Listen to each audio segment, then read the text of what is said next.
Okay, so let's talk about Chainsaw Man, chapter 56, titled Bait. But before we jump into this week's chapter, make sure to leave a like down below, comment, and subscribe. Thank you. So before we jump into this week's chapter, let's talk about what happened in last week's chapter. In last week's chapter of Chainsaw Man, chapter 55, we were introduced to some new Devil Hunter characters. A guy named Kusakabe and his companions. We met a guy named Subaru. He was a very, very flashy car character. Very cool design. We were reintroduced to two characters, Kuros and Tendo. They were escorting Makima in Kyoto back during the initial fight between the Devil Hunters and the Mafia, the Yakuza. So we met all those characters, and surprise, surprise, the first assassins to make a move were the three American brothers who came to Japan and killed Subaru, Tendo, and Kuros. And also we found out that who I believe to be the older brother has the ability to shapeshift and take appearance and voice of other people. We don't know the conditions of that power, but yeah, that's what happened last week. And this week's chapter, chapter 56, we start off with the whole gang, Denji, Power, Aki, Angel, and the three new guys, and a burger shop, which is interesting. It's cool, but you know, considering that there's gonna be so many people after Denji, you would think that they wouldn't be in such an open and exposed place. More on that later. So here we have Denji and Power and a few other guys actually eating some food, and Power is not enjoying her burger because it has vegetables on it. And it's kind of cute because Power tells Denji this, and Denji's like, okay, and he's about to pull off the vegetables off her burger for her, but the white-haired guy with glasses, Kusakabe, is like, no, you need vegetables, eat them. And I'm like, shut up, why do you care? I mean, I like vegetables on my burger, but like, if there's too much onions on that, I'm taking it off. You're not gonna stop me. So they have a little back and forth, just like in last chapter between Denji and this guy when Denji tried to eat food off the floor. But they're doing it, and Denji just forces Power to eat the burger, and she makes this amazing face where she looks like she's disgusted and about to throw up. And as she says, she's about to puke and make Denji eat it for her. And it's just a kind of comedical back and forth between these two great characters we have, Denji and Power. And it just keeps going as Denji's like, yeah, I'll eat it if you give me 10,000 yen. And as far as I can remember, that's like $1,000 US. And you know, everyone's just going back and forth just like this is a normal conversation. And sooner than later, Power gets up to run away. And the white-haired guy is like, she a fiend, ran away. And they're like, calm down, she's just outside. Let's leave. And that's the last we see of those characters until the end of the chapter, which is really interesting because if you're reading this as I'm talking to you about it, you have noticed that there were some other characters having like light conversations in the background, which usually doesn't happen. Fujimoto doesn't usually write in the speech bubbles of if a random character is talking to someone else in the background, but we got that. Just as Power's talking about how the food tasted terrible, the vegetables tasted terrible, two characters walk in, one female looking with black hair and one male with white hair, because it's manga, saying how there's empty seats on the other side of Denji and Power. They're talking about to each other like where they're gonna sit. Saying one of them says, I have to go to the bathroom.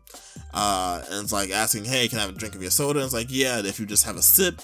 And so we even see the black-haired woman walk by Denji and Power at the center of the table. She even speaks. She says, excuse me, to the white-haired guy, Kusakabe, as Power is still complaining about the food. But after we leave, we see that this woman, who you probably noticed already, but it took me a good second to notice, she's the master from chapter 54. She's the woman who people say is from Russia, and she's at the same burger joint as Denji and crew with her subordinate Tolka, which is like crazy. This is the second group of assassins that have arrived, and they got really close to Denji already. So close that she's actually dealt Denji a blow. See, the master is contracted with the same devil, one of the same devils as Aki. She's contracted with the cursed devil. So she has a nail and she stabbed Denji 3 times. As she was walking by, as they were having their little argument with power, she stabbed him 3 times. And as it goes, if she stabs him a 4th time, Denji will die. Which is cool but stupid at the same time, because we learned that Denji can't die, technically, really at all. Just like the Katana Devil with Aki all those chapters ago, he didn't die. He just was, well, he was revived by the girl, but as far as we know, she just gave him blood. So, I don't know. All I know is that that's the reason the Master only has 6 months to live now. She has been in the game and used the Cursed Devil, so her lifespan is extremely limited now. That's why she tells Toka, okay, if I stab him one more time, I'm probably gonna die, so that's why the rest is up to you, Toka. And they keep going a little more and they keep talking, and the Master decides that the last stab to Denji is gonna be left to Toka, so that he can see it, he can feel how it feels, and I guess so that later on she's gonna be able to introduce him to the devil she's contracted with. Which just makes me wonder, does that mean he's gonna lose some lifespan, or she's still gonna lose her lifespan? I think she's gonna do it, but either way, that's something for the future if they live through this. But yeah, they keep talking, and she drops a burger because she's losing feeling in her fingertips. But apparently she still has a taste, so it's a delicious burger. But yeah, jumping from there, we see the Violence Fiend killing a devil, and it turns out that he's partnered with Kobeni. We haven't seen her forever. We haven't seen either of these guys for a while, since the zombie fighting with the Yakuza and the Katana Devil, man.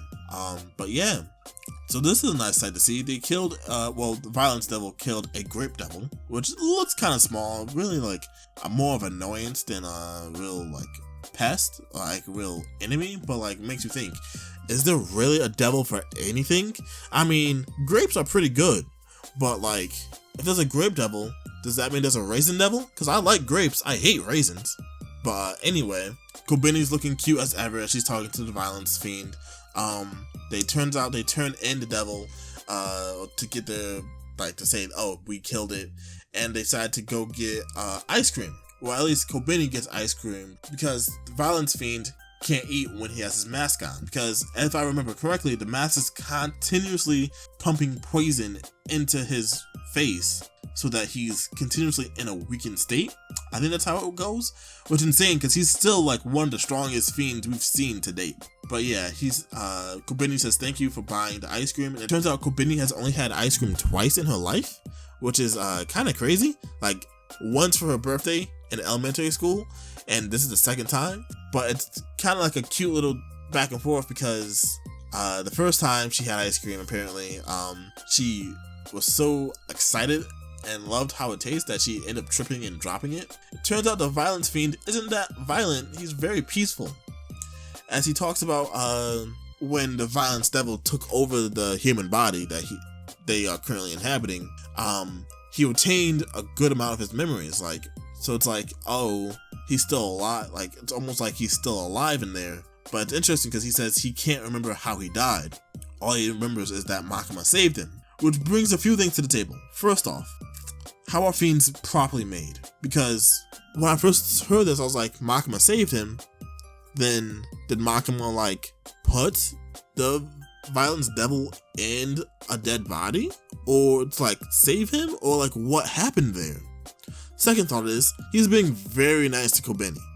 And I feel like it's kind of weird that such a strong devil, such a strong fiend, is partnered with Kobeni instead of anyone else. Because like, they want a balance so that, you know, he doesn't try to run away. It doesn't seem like he would run away, but like, you still need to like, if he did, the Devil Hunter would have to be able to catch him. And I don't know, Kobeni's fast. Next thought is that, is this the same guy possibly, that Kobeni was previously partnered with, that got shot in the head and killed? Because if that's the case, how did Makima put the devil into his body? How did that work? But yeah, there's some interesting thoughts there that I was having. But maybe they're just completely different characters. I don't know. It definitely did show a little bit of a real interest. People on Chainsaw Man Discord are already shipping these two, because he's really cool, and Kobeni is adorable. She looks like a child, and like anything for her, honestly. She's amazing. So yeah, they're already shipping those two. But the piece is kind of interrupted because a car with all the windows busted and the front end just completely crinkled drives up, and the messed up face of Kuros jumps out and says, "Oh, Tendo and Subaru are killed. Oh, please call headquarters." And these two are just like, "What?" And he starts yelling at them to go get help, and they run off. And it's like weird how that worked. And it's weird that they're going a roundabout way. I mean, I guess they're trying to infiltrate the headquarters to get to Denji, but still, like, they're kind of going like the long way around to get him. But yeah, after that, we jump back to Denji and Power, who I guess are back home, and Denji finally finds out that these guys aren't really there to protect him. They're more or less using him as bait to draw out the assassins, which I'm like, yeah, that's why he took you to a complete wide open burger joint where anyone could walk in. So that's why also some people are thinking, oh, that's why Master was able to stab him 3 times just by walking past him. Like, so many of them should have been, they were sitting right there. They're looking straight at Denji. They should have been able to see her do that. Even though she did move extremely fast, they should have still been able to see that. But apparently not. Maybe. Or maybe they're just acting. But yeah, they're just using Denji as bait and Power with him because they're fiends, technically. The devils, they can regenerate. So if they use them as bait, even if they get injured, they'll be able to revive them. So even if they get injured, they'll be able to revive them, technically. And Denji gets mad for a second. Both of them get mad for a second. But Aki's like, but yeah, don't you want to go to Enoshima? And Denji's like, yeah, so crap, I'll do it. But Power's like, no, this is still sucks for me. Like, I'm not getting anything out of this. And Aki's like, okay, what do you want, Power? And Power gets this look on her face, and she acts like the fiend she is. She says, I want to drink a human's blood until they die. And Aki's like unfazed by it, and is like, okay, you'll be able to, after all this is done, you'll be able to drink Denji's blood. And Denji's like, what? And Power is ecstatic because Denji has some amazing flavored blood, apparently, and which we've seen in previous chapters. And yeah, that's the end of the chapter. I have nothing else to say to the end of this. I did go on a few tangents in between the main parts of the chapter, but it was a short chapter. It's still a cool chapter. I still enjoyed it. So yeah, thanks for watching. Leave a like if you liked the video. Leave a dislike if you disliked the video, and do whatever the fuck you want. Thanks for watching. Peace.